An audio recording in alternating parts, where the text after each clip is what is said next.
Hello guys, सुसमाचार ग्रंथ की पुस्तक फिलिपियों की पत्री 2 अध्याय उसके 3 और 4 पद में इस प्रकार से लिखा है, विरोध या झूठी बड़ाई के लिए कुछ ना करो, परंतु दीनता के साथ एक दूसरे को अपने से अच्छा समझो।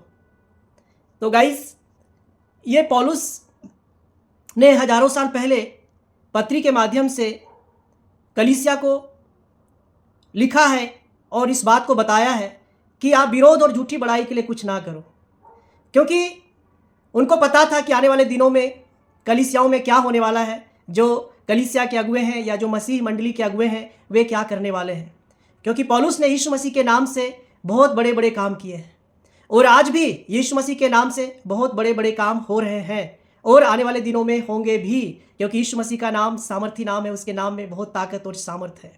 तो गाइस कहते हैं विरोध या झूठी बड़ाई के लिए आप कुछ ना करो, क्योंकि जो मसीह अगुए हैं या जो कलीसिया के लोग हैं वो यीशु मसीह के नाम से, परमेश्वर के नाम से बड़ी बड़ी सभाओं का आयोजन करते हैं, क्रूसेड करते हैं, सेमिनार करते हैं और धार्मिक सभाओं का आयोजन होता है, समागम होता है, सत्संग होता है। और इसके पीछे क्या होता है, वो अपने सेल्फ प्रमोशन को जगह देते हैं। नाम परमेश्वर का, यीशु मसीह का होता है कि उसके नाम से हम सभा को करते हैं और उसके पीछे जो उनका मोटिव होता है वो होता है सेल्फ प्रमोशन का। अपने नाम को प्रमोट करते हैं, उसके द्वारा अपनी संस्थाओं को प्रमोट करते हैं और अपने नाम को चमकाने में लगे रहते हैं। तो गाइस, मैं बता दूं, विरोध या झूठी बड़ाई के लिए, ये झूठी बड़ाई है, इसमें कोई दम नहीं है, क्योंकि आपका नाम आज है कल मिट जाएगा। आपकी कितनी बड़ी संस्था है, आज है, हो सकता है कल वो ना रहे, क्योंकि कुछ भी यहाँ पर परमानेंट नहीं है, सब कुछ टेम्परेरी है।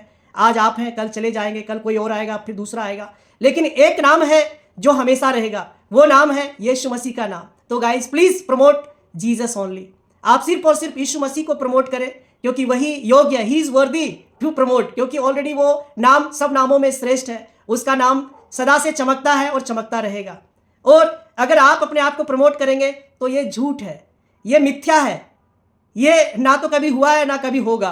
अगर आपने अपने दमखम पर कभी थोड़ा कर भी लिया, नाम को चमका लिया, तो ये 10 साल, 20 साल, 50 साल, 100 साल, इससे ज़्यादा नहीं चलने वाला है। लेकिन एक नाम है जो सनातन काल के लिए चलेगा, यीशु मसीह का नाम। ये सच है, तो आप सच को प्रमोट करें और झूठ को नहीं, क्योंकि झूठ पकड़ में आ जाता है साल 2 साल में। जब आप किसी भी बहुत बड़ी सभा का, क्रूसेड का आयोजन करेंगे या धार्मिक सभाओं का, सत्संग का, समागम का आयोजन करेंगे यीशु मसीह के नाम में, उस परमेश्वर के नाम में, और इस सभा का आयोजन के लिए कोई अकेला व्यक्ति नहीं करता, बट इसके साथ बहुत बड़ी टीम काम करती है और सब यूनिटी में काम करते हैं।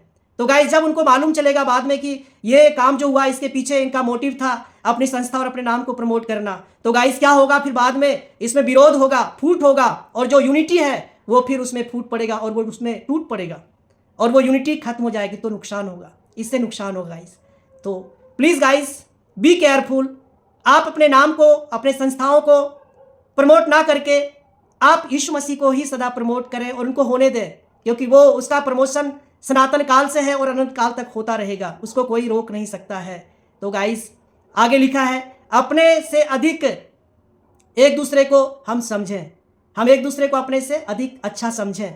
तो guys, keep others first and view others as more important than your self.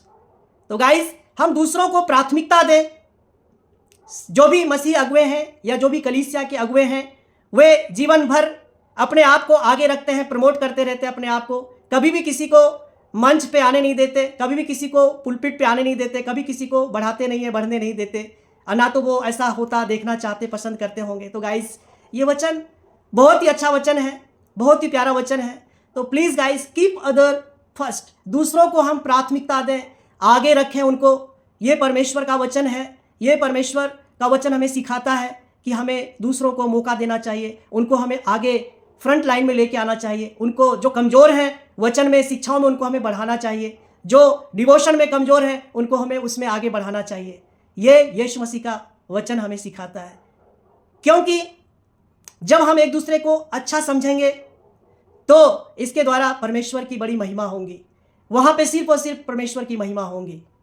क्योंकि जो लोग हैं कलीसिया के, जो नए लोग आते हैं और कुछ पुराने लोग होते हैं, तो गाइस, यहाँ पे वचन कहता है तुम एक दूसरे को अपने से अच्छा समझो।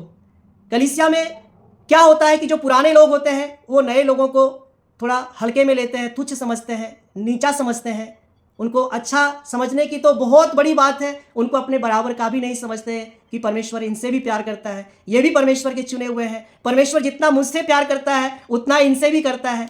तो गाइस प्लीज़ इन सब चीज़ों का आप ध्यान रखें, क्योंकि परमेश्वर किसी के साथ पक्षपात नहीं करता, कम ज़्यादा नहीं करता, कम ज़्यादा नहीं देता, सबको उतना ही देगा। परमेश्वर अपना प्यार सब पे लुटाता है। तो गाइस अगर आप दूसरों को अपने से अच्छा नहीं समझते हैं तो कम से कम आप उनको अपने बराबर का तो समझो।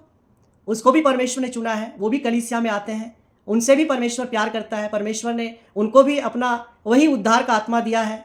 तो ये गाइस ये इस वचन के द्वारा जो हमें सीखने को मिलता है यही है, यीशु मसीह हमारा आदर्श है, क्योंकि प्रभु यीशु मसीह ने जो परमेश्वर हो करके भी, जो सृष्टिकर्ता परमेश्वर हो करके भी वो स्वर्ग का सिंहासन छोड़कर, वो स्वर्गीय महिमा को त्याग कर, लिखा है कि वो मनुष्य की समानता में हो गया और हमारे बीच में डेरा किया। हमारे बीच में, हम जो पाप में दशा में थे, हम जो कुकर्म में जी रहे थे, हम जो गुनाहों में थे, वो परमेश्वर जो महापवित्र परमेश्वर है, हम पापियों के बीच में वो आकर के हमारे लिए रहा, हमें जीवन देने के लिए, हमें पापों से छुड़ाने के लिए, वो हमें दंड से मुक्त करने के लिए। लिखा है उसने हमारे दंड को अपने ऊपर ले लिया और सारा दंड उसने सह लिया, हमें और आपको उसने दंड मुक्त कर दिया है।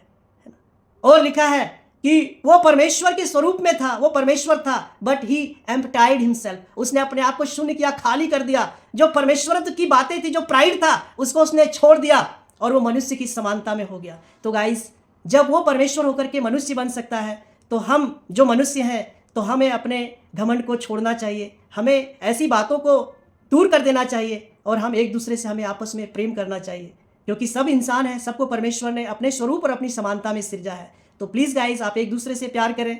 अगर नफरत और घृणा है तो उसको आप तत्काल प्रभाव से अपने जीवन से दूर कर दें, क्योंकि यीशु मसीह जो प्रेम है, वो परमेश्वर प्रेम है, तो वो परमेश्वर का स्वभाव हमारे जीवन में होना चाहिए। हमें भी एक दूसरे से प्रेम के साथ रहना है, एक दूसरे को अपने से अच्छा समझना है और हमें एक दूसरे को बढ़ चढ़ करके मौका देना है, उनको आगे बढ़ाना है, उनको हमें भक्ति में बढ़ाना है, सिखाना है, सारी चीज़ों को वचन में उनको बढ़ाना है, जो कमज़ोर है उनको हमें सिखाना है। तो प्लीज़ गाइस आप ध्यान दें। और भी जो फिलिपियों की पत्री है, दूसरा अध्याय है ना, 1 पद से आगे आप पूरा पढ़ें और जो इसकी भेद भरी बातें हैं उसको आप सीखें। आने वाले दिनों में मैं और आगे की बातों को लेकर के आऊँगा और सिखाऊँगा। एक विशेष अनाउंसमेंट है आप लोगों के लिए, यदि कोई बाइबल पाठ करने की इच्छा रखते हैं, नई बाइबल अगर आपको चाहिए, जो भी नए विश्वासी हैं, तो प्लीज़ स्क्रीन पे दिए गए नंबर पे आप अपना नाम, एड्रेस, पिन कोड आप हमें भेजें, मोबाइल नंबर भेजें, ताकि हमारा प्रयास रहेगा कि हम आप तक हिंदी की नई बाइबल आपके घर तक हम भिजवा सकें। परमेश्वर आप सभी को आशीष दे। एक दूसरे से आप प्रेम कीजिए, एक दूसरे को अपने समान समझें, सबको आप महत्व दें, प्राथमिकता दें। यही बाइबल की शिक्षा है। May God bless you all.